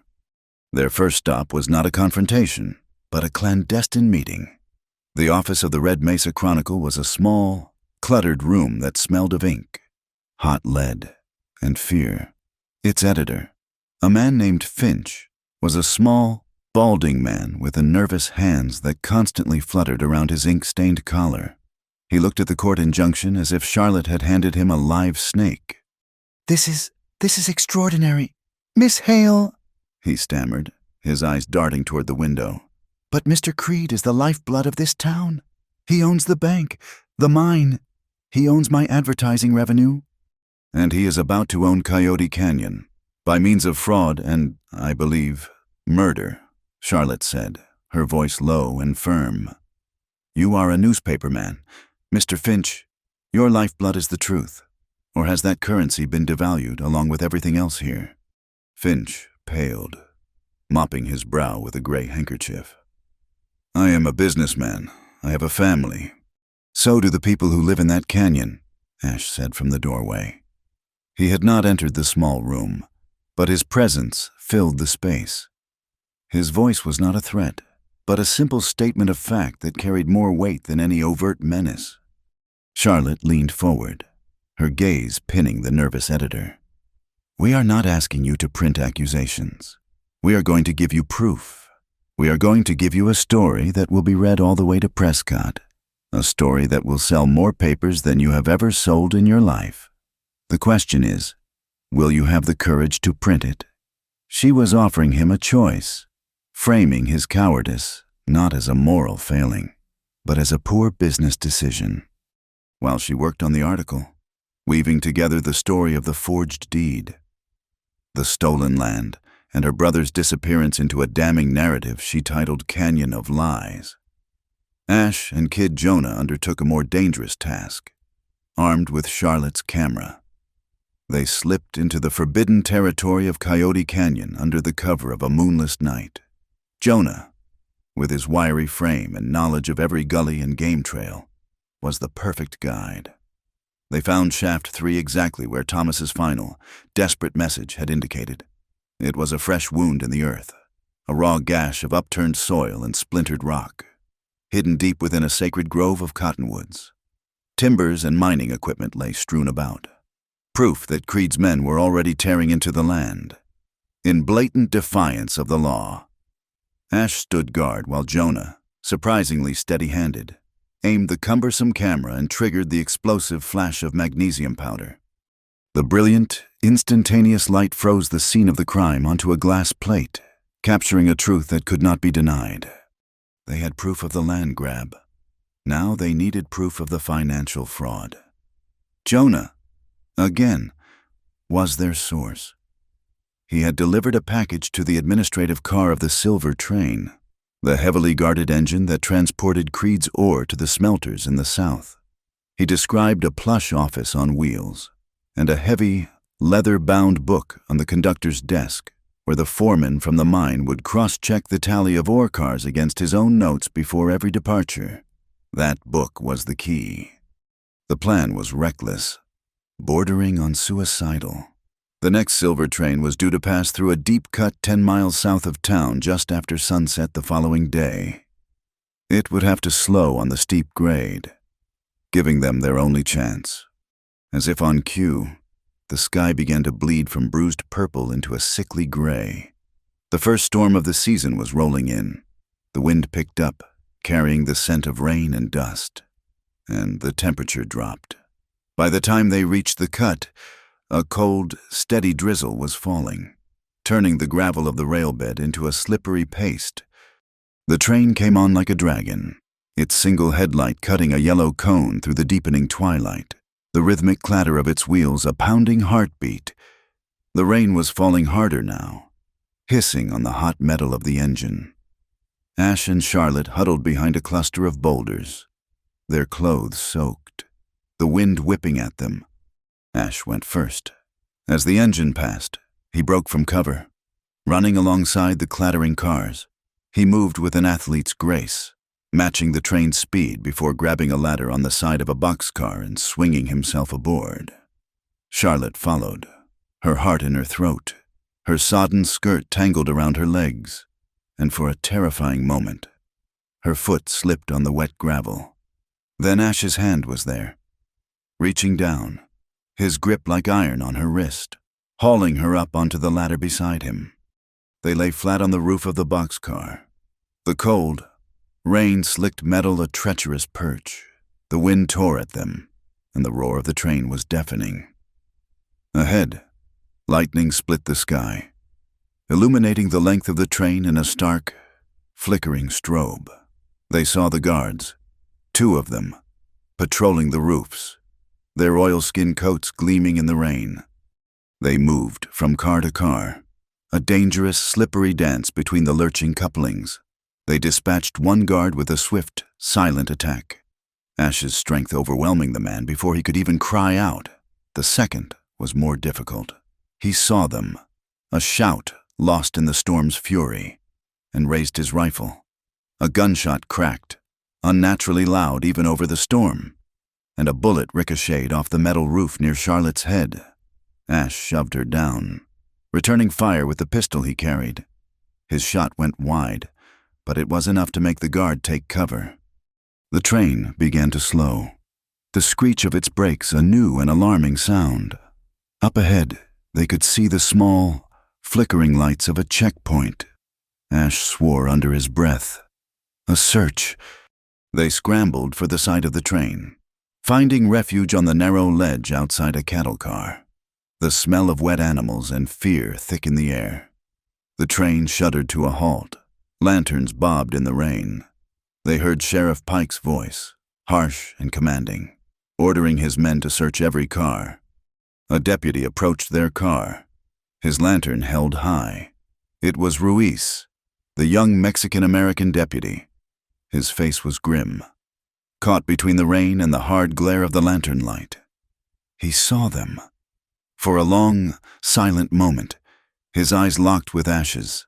There was no flicker of recognition, no sign of alarm. He simply held their gaze, a silent conversation passing in that brief, fraught instant. Then he turned away. "This one is full of cattle. Sheriff," he called out, his voice steady. "Nothing else?" He moved on, his lantern light receding down the length of the train. He had made his choice. The train lurched back into motion. Ash and Charlotte made their way to the administrative car at the rear. The door was locked. Ash did not hesitate. Shattering the glass of the window with his elbow and climbing through, inside. The car was an island of plush, civilized calm in the midst of the storm. A mahogany desk was bolted to the floor, and on it, just as Jonah had described, lay the ore tally book. Charlotte quickly flipped through the pages. It was all there, 2 sets of columns. One, titled Mine Manifest, listed 1 set of figures. The other, titled Investor Report, listed figures that were consistently 30% lower. He was not just stealing land. He was stealing from his own partners. The whistles shrieked, a high, piercing sound. They were approaching a trestle bridge over a deep, rain-swollen arroyo. The water below was a churning, muddy torrent. "It is now or never," Ash said. He kicked the door open and pulled her out onto the rear platform. Without a word, he grabbed her hand, and together they leaped out into the roaring, rain-swept darkness. The fall was a dizzying, heart-stopping eternity, followed by the shocking, violent cold of the floodwater. The current seized them, tumbling them over and over, pulling them down into the muddy depths. They fought their way to the surface, gasping for air, and were swept downstream, away from the receding red light of the train. They crawled onto the muddy bank a half-mile later, bruised, battered, and freezing, but alive, and clutched in Charlotte's hand, wrapped inside her oilskin pouch, was the tally book. They returned to Red Mesa just before dawn, 2 wraiths covered in mud. They went straight to the newspaper office. Finch was asleep on a cot in the back. When he saw them, and the waterlogged but legible tally book, the last of his resistance crumbled. The fear of Creed was finally overcome by the undeniable weight of the proof, and perhaps by a long-dormant sense of journalistic duty. As the sun rose, casting a clean, rain-washed light over the town, the old printing press began its slow, rhythmic work. Clank, press, clank, press. Each revolution was a blow against Creed's empire, each sheet of paper a newly minted bullet. By mid-morning, Kid Jonah and a handful of other boys were running through the streets, their arms full of newspapers, their voices crying out the headline. Canyon of Lies read all about it, Creed's empire of deceit exposed. The town began to stir. People emerged from their homes and businesses, taking the papers, their faces a mixture of shock and disbelief. They gathered in small, murmuring groups, reading the story aloud. The evidence was laid bare for all to see: the forged deed, the photograph of the illegal mine shaft, the damning numbers from the ore tally book. The lines were being drawn. Some crumpled the paper in disgust, their loyalty to Creed unshaken. But others, many others, looked up from the page, their eyes hard with a new and dangerous understanding. The ink was dry. The first shot had been fired. The ink was not yet dry on the newspapers, but its effect was spreading through Red Mesa like a slow-acting poison. The town, once united in its weary acceptance of Silas Creed's rule, was now fractured. Men spoke in low, angry voices on street corners. The pages of the Chronicle held up as either gospel or heresy. The fragile truce of the frontier had been broken. not by a gunshot, but by a printing press. The truth had been set loose, and it was a wilder and more dangerous thing than any outlaw. That night, the response came. It was not a legal challenge or a printed rebuttal. It was fire. It began at the newspaper office. A rock shattered the front window, followed by a torch. The flames found purchase on the dry newsprint and the wooden floor, and the small office became an inferno in minutes. A crowd gathered, their faces painted in the flickering, hellish light, but no one moved to stop it. They were watching more than a building burn. They were watching an idea being put to the torch. Charlotte and Ash saw the glow from Naliazi's home on the edge of town. A sick feeling of dread coiled in Charlotte's stomach. They ran toward the chaos, but they were too late. The Chronicle office was a roaring pyre. Sheriff Pike and his men were there, not to fight the fire, but to contain it, their expressions grimly satisfied. Then, out of the shadows, they came for Ash. There were 6 of them, deputies and hired thugs, moving with a brutal efficiency. Ash fought back, a whirlwind of contained fury. He moved with a speed and power that seemed impossible. 2 men going down before they could even raise their pistols, but the numbers were too great. A heavy club caught him from behind, and he staggered. They swarmed him, bearing him to the ground under a pile of kicking boots and swinging fists. Pike watched, his face a cold, impassive mask. "Take him to the old holding pen by the tracks," he ordered, "and find the woman. Creed wants the originals, all of them." Charlotte had watched from the darkness of an alleyway, her hands clenched into useless fists, a scream trapped in her throat. She was forced to shrink back into the shadows as Pike's men began to sweep through the town, their lanterns cutting sharp, probing beams into the darkness. She was alone, hunted, and her every weapon had just been turned to ash or dragged away in chains. She fled into the labyrinth of back alleys, her mind a maelstrom of fear and despair. The image of Ash being beaten, of him going down under the sheer weight of their malice, was seared into her mind. It was happening again. The world was once more stealing someone she cared for, and she was powerless to stop it. The cold, final grief she had felt for her husband was a familiar ghost, rising to wrap its icy hands around her heart. A hand shot out from a darkened doorway. Grabbing her arm, she cried out, but another hand clamped over her mouth. It was Mei Ling. Her eyes were sharp and urgent in the dim light. "Do not die for nothing," the seamstress whispered, pulling her into the back of her shop. "We stitch wounds, not our own mouths." The words were a splash of cold, pragmatic water on Charlotte's hysteria. Mei Ling's shop, with its familiar scent of fabric and hot metal, was a tiny sanctuary in a town that had gone mad. For hours, Charlotte paced the small room like a caged animal. She was ready to do anything. She would walk into Creed's mansion, hand over the deed and the letter, and beg for Ash's life. It was a foolish, desperate plan, born of a grief she could not bear to feel a second time. Just as her resolve was hardening into a suicidal certainty, a frantic scratching came at the back door. It was Kid Jonah, his face smudged with dirt and his eyes wide with a mixture of fear and excitement. He thrust a crumpled piece of paper into her hand. A telegram. It had just arrived.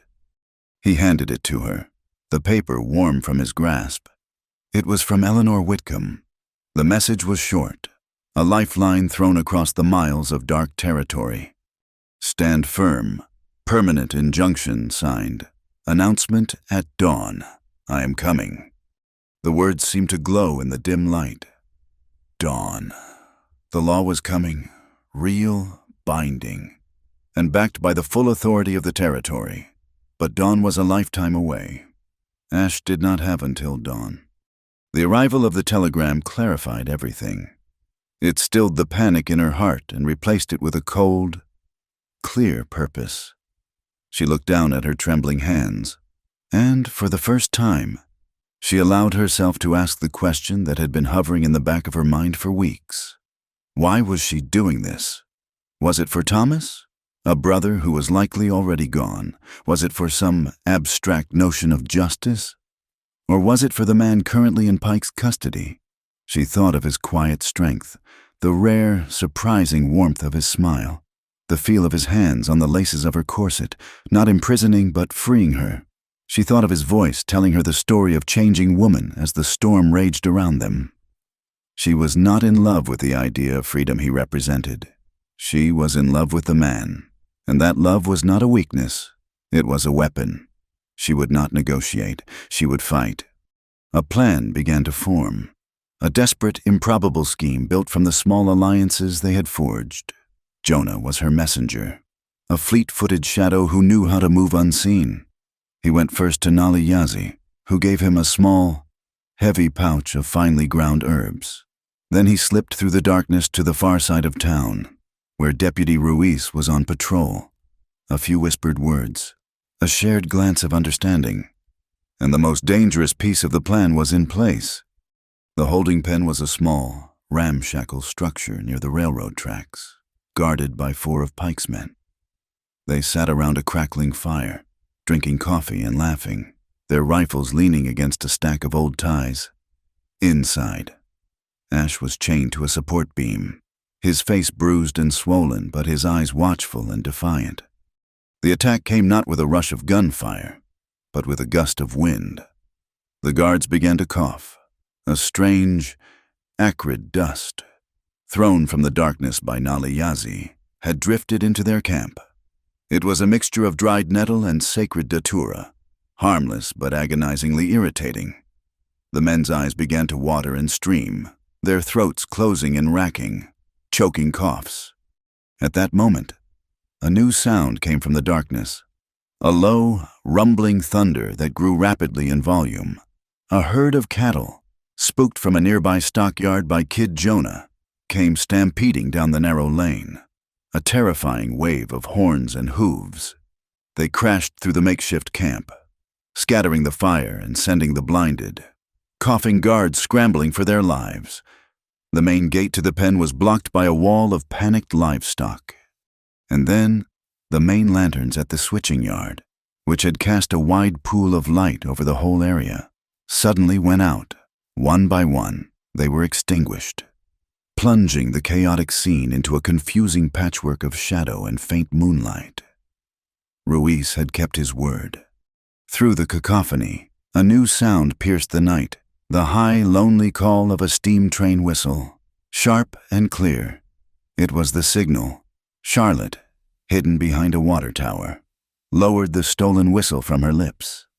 Inside the pen, Ash moved. He had been working at his chains, using a small rock to grind at a weak link. The signal gave him the final surge of adrenaline. With a great, guttural roar, he lunged, putting all his strength into one explosive movement. The chain snapped. He burst out of the pen just as Charlotte reached it, a pair of wire cutters in her hand. One of the guards, recovering his senses, raised his pistol. Charlotte swung a heavy length of wood she had been carrying, catching him squarely on the side of the head. He went down with a grunt. As she bent to tie his hands with a strip of her own petticoat, she muttered to herself, her voice a breathless whisper, "When I write my memoirs, I will be sure to make this part sound more graceful." They fled into the darkness, the sounds of shouting and confusion fading behind them. They lost almost everything in the escape. The saddlebags containing the glass plate photographs and the original deed, which they had hidden in the now burned-out print shop, were gone forever. All they had left was the waterlogged ore tally book and Thomas's blood-stained letter, which Charlotte had kept sewn into the lining of her dress. They found shelter in the rocks above the town as the first hint of gray began to soften the eastern sky. Ash was battered and bruised, but his spirit was unbroken. He reached up to touch his neck, a sudden look of loss on his face. "My necklace," he said, his voice raw. "It is gone." It was a simple silver pendant, a gift from his older brother, who had not survived the long walk. It was all he had left of him. Charlotte reached into her pocket. "I found it," she said softly, "on the ground, by the pen. It must have been torn off in the fight. The silver was cool in her palm. It felt solid, real. She held it out to him. He did not take it. Instead, he simply stood there, his eyes locked on hers. She understood. She stepped closer, and with hands that were surprisingly steady, she lifted the leather cord and fastened it around his neck. Her fingers brushed against his skin. The simple, quiet act was a promise. It was a vow of companionship, a pledge to help him carry the weight of his past as he was helping her fight for her future. The sky was growing lighter. They could hear the sounds of men gathering in the town below, the angry shouts of Sheriff Pike. They knew Creed and his men would not wait for the official announcement. They would be riding for Coyote Canyon now, to make their final, violent claim before the law could arrive. "We have to go," Charlotte said. "We have to be there." He looked at her, his hand at his throat. His fingers closed over the silver pendant she had returned to him. "We have no more proof. We have the truth," she said, "and we have the dawn. Let us go meet it." The dawn broke not with light, but with a deeper shade of gray. The storm that had lashed the territory for 2 days had paused, gathering its strength for a final, violent act. The air in Coyote Canyon was thick and heavy, charged with the metallic scent of imminent rain and the palpable tension of a brewing war. On one side of the shallow, rain-darkened creek stood the Dine people, silent and unmoving before their hogans. They held no weapons, only the unshakable resolve of a people standing on the bones of their ancestors. On the other side, an army assembled. Silas Creed sat on a magnificent black horse, a general surveying his battlefield.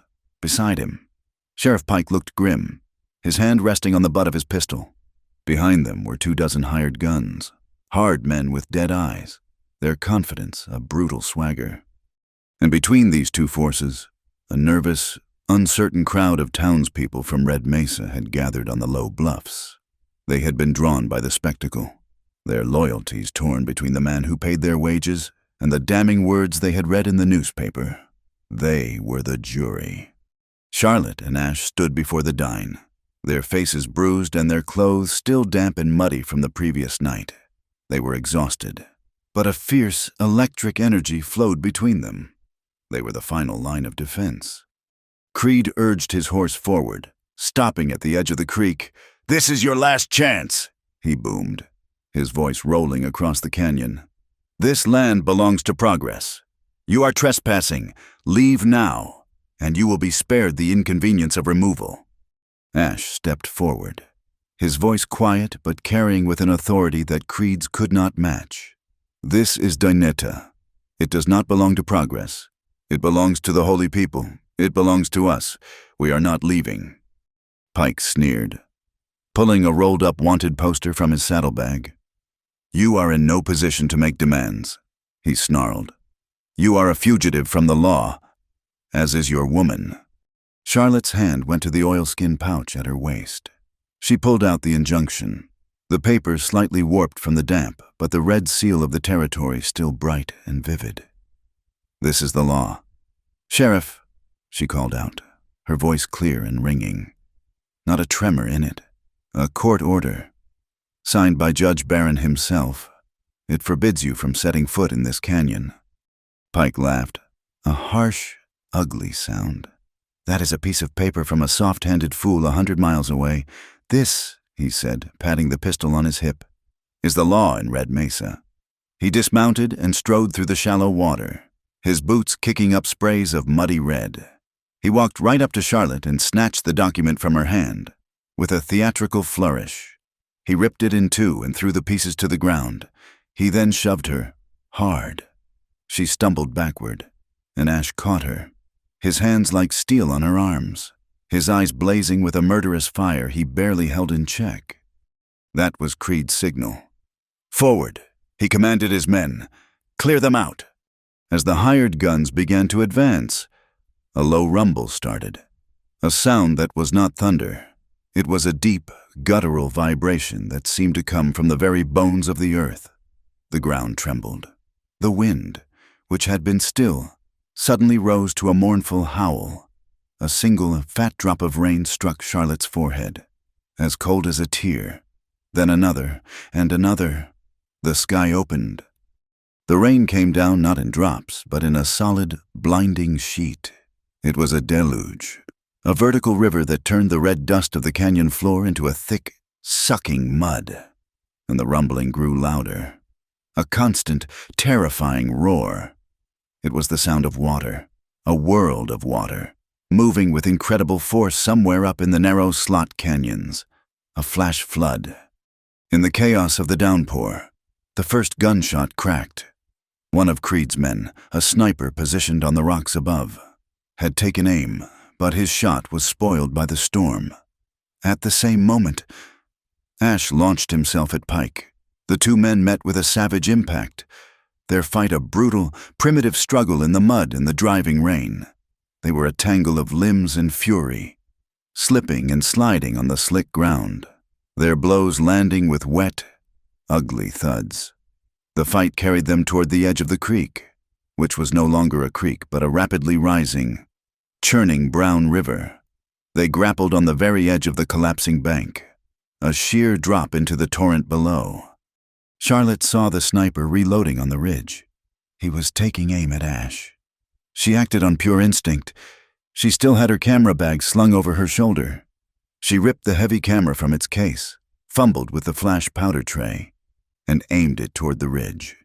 She triggered the flash. A brilliant, blinding burst of white light erupted. A miniature sun that momentarily bleached the world of color. The sniper cried out, his hands flying to his dazzled eyes. A second later, another shot rang out, this one from below. Deputy Ruiz, his face set and determined, stood with his pistol smoking in his hand. The sniper's rifle clattered down the rocks, his hand clutching a wounded shoulder. Ruiz had made his final, public choice. The flood was upon them now, a terrifying wall of brown water, carrying logs and debris, surged into the main canyon. It tore at the banks, eating the red earth, its roar a deafening, all-consuming fury. The creek bed where Ash and Pike were fighting vanished, the ground crumbling away into the maelstrom. Suddenly, a new voice cut through the storm, thin but desperate. Mama, a small Dine girl, no more than 5 years old, had been separated from her mother in the confusion.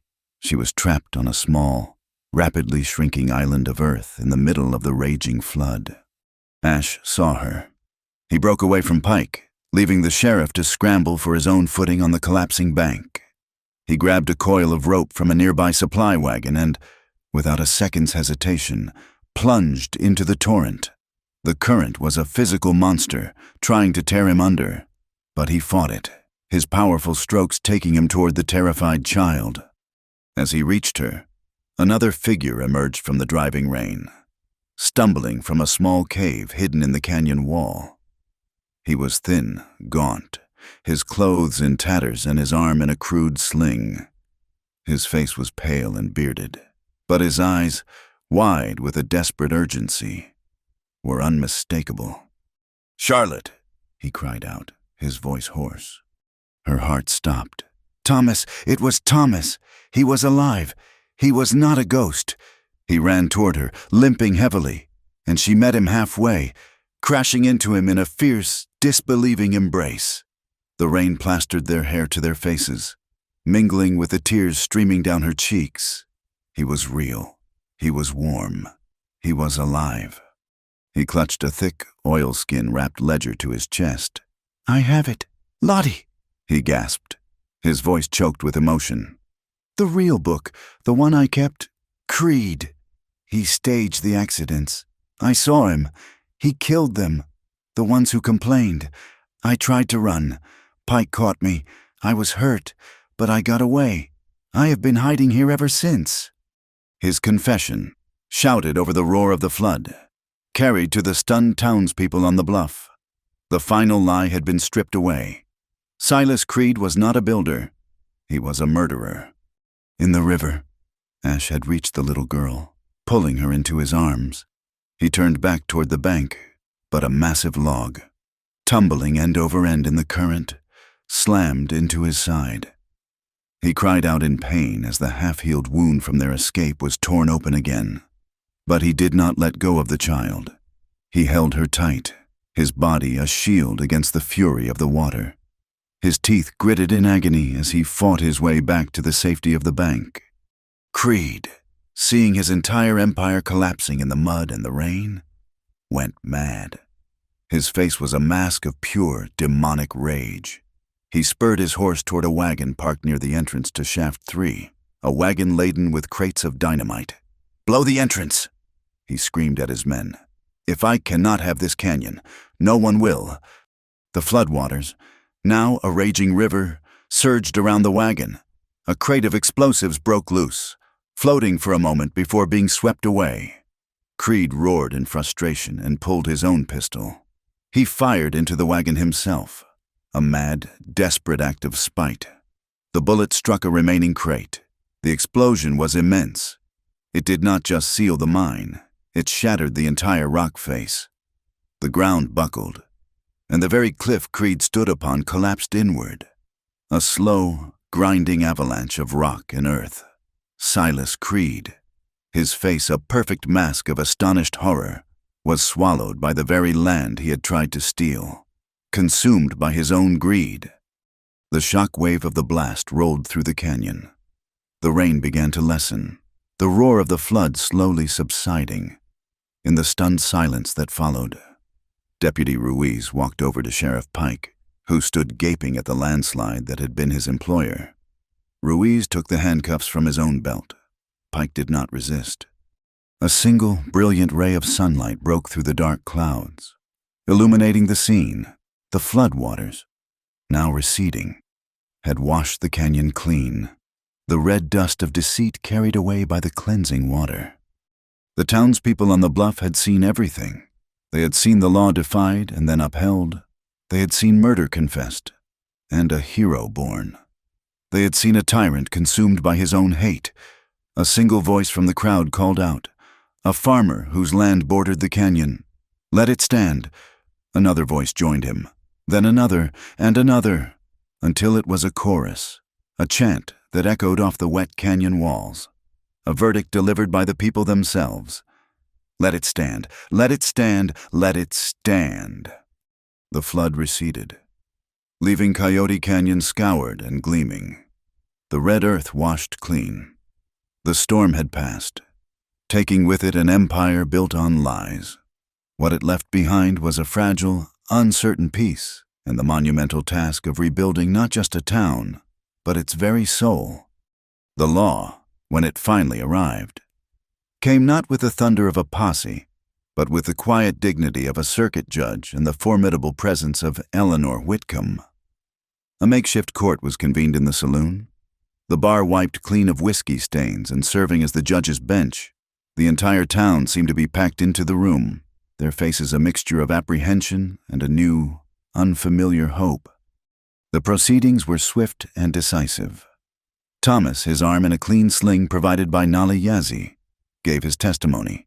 His voice, though quiet, filled the silent room. A clear, damning account of Silas Creed's crimes, backed by the meticulous, secret ledger he had kept. Representatives from the railroad, faced with irrefutable proof of fraud and the scandal of murder, quickly disavowed Creed's actions. The deed of reclamation was officially and irrevocably nullified. The land, by order of the Court of the Arizona Territory, was affirmed as the sovereign property of the dying people. The railroad, its charter now under review, was ordered to reroute its tracks. A costly and humiliating concession. Banker Lyle, his face the color of old parchment, was taken into custody, his ruin absolute. When the judge's gavel fell for the final time, a sound of profound finality in the crowded room. A slow, collective exhale seemed to pass through the townspeople. It was over. The reign of fear had ended. In the days that followed, Red Mesa began to heal. The changes were small at first, but significant. Deputy Ruiz, with a quiet solemnity, pinned on the sheriff's star, his appointment confirmed by the circuit judge and met with the overwhelming approval of the community. His first act was to tear down the last of the wanted posters bearing the faces of Charlotte and Ash. A new center of the community began to form. Not in the saloon or the church, but in Mei Ling's seamstress shop. It expanded into the empty storefront next door, a space that had once been a land office for Creed's cronies. Here, 3 women created an unlikely but powerful alliance. Nali Yazi brought her ancient knowledge of desert herbs, her poultices and teas offering healing for the body. Mei Ling, with her nimble fingers and practical wisdom, mended clothes and offered a discreet, listening ear, stitching the social fabric of the town back together. And Charlotte, with her organizational skills and her quiet compassion, helped them create a place of refuge. It was a clinic, a mending shop, and a way station for women in need. A place where a child could be brought for a fever, or a woman could find a safe place to deliver her baby. A testament to the quiet, enduring strength that had survived Creed's storm. Thomas found his own path to atonement. He stood before the assembled railroad workers, the Chinese and Mexican laborers who had been cheated and threatened for so long, and he apologized. He spoke not as a boss or a man of privilege, but as a fellow survivor, acknowledging his own blindness and his part, however unintentional, in their suffering. He announced he would be staying in Red Mesa, not to seek his fortune, but to help his sister and to work alongside the men his previous employers had so callously exploited. He was no longer a boy chasing adventure. He was a man who had looked into the abyss and had chosen to build a bridge back toward the light. A week after the judge had departed, as a warm, golden evening settled over the cleansed landscape, Ash took Charlotte's hand. "Come," he said. "There are some people I want you to meet." He led her to the small cluster of hogans where his family lived. The air was filled with the scent of cedar smoke and roasting corn. Inside the main hogan, a fire cast a warm, dancing light on the faces of his relatives. His grandmother, Nali Yazi, was there, but so were his aunts, his cousins, and a host of children with wide, curious eyes. The initial silence was thick with a gentle, appraising curiosity. Charlotte felt a flutter of nervousness, a feeling of being an outsider in this ancient, sacred space. But there was no hostility in their gaze, only a deep, quiet watchfulness. They shared a simple meal of blue corn cakes and mutton stew, served in earthenware bowls. Ash's cousin poured her a cup of fragrant herbal tea, its warmth spreading through her, a balm to the last of the lingering chill from their ordeal. Remembering a few words Nali Yazi had taught her, Charlotte looked at Ash's aunt and said, in a halting, clumsy accent, "Yate." "Hello." A child giggled. Then she held up her tea and added, "Hey." "Thank you." A slow smile spread across the woman's face, and then a ripple of soft, warm laughter moved around the firelit hogan. It was not mocking laughter. It was a sound of pure, unadulterated welcome. In that moment, the last of the barriers seemed to dissolve. She was not the white woman from the east, the stranger. She was simply Charlotte, a woman who had fought alongside their son, a woman who was trying. She was being accepted into a family not of blood, but of shared experience and mutual respect, a chosen family. Later, as a canopy of brilliant stars emerged in the clear desert sky, she and Ash walked to the edge of the canyon, standing beneath the sheltering branches of an ancient cottonwood tree. The roar of the flood was a memory, replaced by the gentle murmur of the restored creek and the song of crickets. For a long time, neither of them spoke. The silence was comfortable, filled with all the things that no longer needed to be said. He reached out and gently touched her cheek, his calloused fingers surprisingly soft against her skin. "I do not want to tame your freedom, Charlotte," he said, his voice a low, earnest rumble that seemed to come from the very earth beneath their feet. "I only want to walk alongside it." She looked up at him, at his strong, noble face illuminated in the starlight, and her heart felt a sense of peace so profound it was almost overwhelming. She had come to this harsh and beautiful land in search of her brother, and in the process, She had found herself. She had found her purpose. And she had found this man, who saw her not as something to be conquered or protected, but as an equal, a partner to walk with through whatever country lay ahead. "Then let us walk for a long time," she replied softly. He lowered his head and kissed her. It was not a kiss of frantic passion, but of deep, abiding tenderness. It was a kiss that tasted of wood smoke and herbal tea, of rain-washed air and the promise of a new day. It was the warm, gentle kiss of a survivor, a promise made in the quiet aftermath of a great and terrible storm. A few weeks later, the saloon in Red Mesa reopened.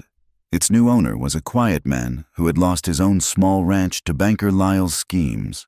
The first thing he did was take down the old, tarnished mirror behind the bar. In its place, he hung a large, framed photograph. It was the one Kid Jonah had taken, the stark, flash-lit image of Shaft 3, a wound in the heart of the sacred canyon. Beneath it, a simple, hand-painted sign read Coyote Canyon, saved. And on the wall next to it, on two simple wooden pegs, hung two objects. One was Charlotte's heavy, brass and mahogany box camera, its lens forever pointed at the memory of their fight. The other was Ash's silver pendant, the symbol of his heritage and his endurance.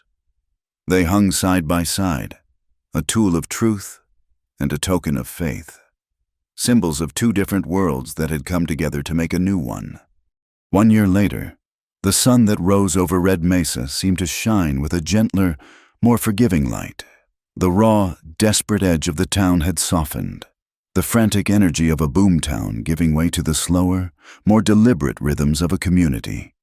The scars of the flood were still visible, but the red earth was healing, and so were the people. The most profound change could be seen in the old, abandoned assay office. It had been scrubbed clean of its history of greed and repurposed. Now, the sound that spilled from its open windows was not the clink of ore being weighed, but the bright, clear voices of children. It was the new Red Mesa School, a simple one-room building where the children of the town and the children of the Dine learned side by side. Lessons were taught in both English and the melodic tones of the Dine language, a testament to the new foundation of respect the town was trying to build. The Red Mesa Chronicle, resurrected from its own ashes in a new, larger office, had also been transformed. Its editor, Mr. Finch, seemed to have found a spine made of something stronger than paper, alongside the usual reports of cattle prices and church socials. A new column appeared each week, bold and uncompromising. It was called The Worker's Voice, and it was written by Thomas Hale. He gave a platform to the miners and the railroad men. His articles exposing unsafe conditions and unfair labor practices with the same meticulous detail he had once used to record Silas Creed's crimes. He was using his pen not to hide, but to reveal. This quiet, steady work of rebuilding was echoed in the larger world. The fund Charlotte had established with Eleanor Whitcomb's help, initially a desperate legal maneuver, had grown into a powerful force for justice. The Western Legal Aid Society, as it was now called, was a beacon for small farmers and native families across the territory, a sign that the law could be a shield for the powerless, not just a club for the powerful. Charlotte spent many of her hours on correspondence, her clear, concise letters and detailed sketches helping to build cases against the kinds of men who saw the land and its people as nothing more than an entry in a ledger. Ash, too, had become a teacher. He took the young men of his community into the high country, teaching them the ancient skills of tracking and survival, not for war, but for peace. They were learning to be protectors, to be the eyes and ears of their people, ready to find a lost child, track a stray herd, or offer aid to a traveler in distress. He was forging a new generation of guardians, their strength rooted not in anger, but in a deep and abiding love for the land that had sustained them. The culmination of this year of healing came not with the signing of a law or the printing of an article, but on a warm autumn afternoon, under the vast, benevolent sky of Coyote Canyon. There, surrounded by their chosen family, Charlotte and Ash were married. It was a simple ceremony, a beautiful and seamless blending of two worlds. There was no preacher, no church. They stood on a low bluff overlooking the peacefully flowing creek. The red rocks of the canyon, their cathedral. Nali Yazi officiated, her voice a soft, melodic chant that spoke of the earth, the sky, and the sacred bond between two people. She took their hands and, in a traditional dine ceremony, warmed them over the smoke of burning cedar, a blessing to purify their spirits and unite them. Then, in a custom that felt as ancient and universal as the hills, she bound their hands together with a brightly colored, hand-woven sash, a symbol of two lives becoming one. They did not exchange gold rings. Instead, Ash placed a simple, beautifully crafted silver ring on Charlotte's finger, its design echoing the patterns on his own treasured pendant. And Charlotte, in turn, gave him not a ring, but a small, perfectly balanced throwing knife in a beaded sheath, a practical and deeply personal gift that honored the man he was, a protector and a provider. Kid Jonah, now a lanky teenager with a voice that was beginning to deepen, served as their witness and orator. He stood on a small rock and delivered a toast that was both heartfelt and hilariously irreverent, speaking of how Miss Hale had arrived looking for one lost cause and had ended up finding a whole canyon full of them, and how Ash was the only man he knew who could stop a stampede with a single look but could be brought to a complete standstill by a misplaced necktie. Thomas, his arm now fully healed, served coffee he had brewed over a small fire, the aroma rich and dark. "This is a special blend," he said with a wry grin as he handed cups to the guests. "I call it the Atonement. It is as strong and black as my old mistakes." Later, as the sun began to set, casting long, peaceful shadows across the canyon, Charlotte stood with Ash in the doorway of the small, sturdy house they had built together. A simple adobe structure that seemed to have grown from the earth itself. On the main wall inside, two objects hung side by side. One was a new map of the territory, drawn by Charlotte's own hand. On it, the railroad line was a neat, respectful curve, bending around the sacred lands of Coyote Canyon, its new path a testament to their victory. And next to the map, carefully pressed and framed under glass, was a single, perfect, waxy white flower. It was the night-blooming cereus, the impossible blossom that had opened in the heart of the sandstorm, a permanent reminder of the fragile beauty and resilient hope that could flourish even in the darkest of nights. The West was not won, Charlotte thought. It was not a prize to be taken or a wilderness to be tamed. It was a promise, a place where people, if they were brave enough and decent enough, could learn to stand together, to respect each other's journeys, and to build a future that was not about the power of the strongest, but about the strength of the community. Love was not about possession. It was about honoring the wild, free spirit of another. And justice was not something handed down from on high.